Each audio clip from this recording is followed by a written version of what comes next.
And we had a real treat when we did stock taking.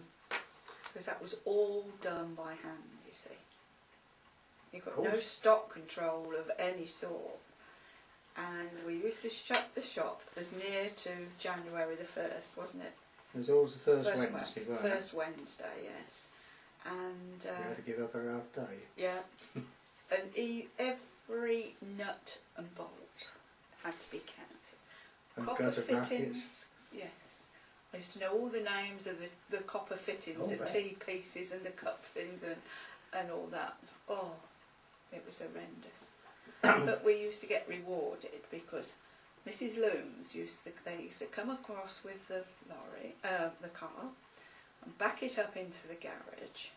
And in the morning we had coffee and fruit cake, was it? No, mince pies in the morning. Fruit cake in the afternoon. Yeah, and tea and fruit cake in the afternoon. And they used to pour it out on the boot of the car, you know, we all used to go in the garage. What was this Mrs. Looms' adopted? You remember Percy's car, the big old Armstrong Siddeley. Yes. I don't know the model, but I don't remember that, but it was pretty ancient. Yes, it was old. It was old then, wasn't it? Yeah. Because you see, we had no drink machines, and and we used to have to take a flask if you wanted to drink, but you weren't allowed to stop working. I mean, some did go across to Mrs. Looms's for their morning and afternoon. Do you mean you never had a tea break in the morning? No. See, I've got that down here somewhere. No tea breaks. No tea breaks? And no tea or no, coffee or tea? No.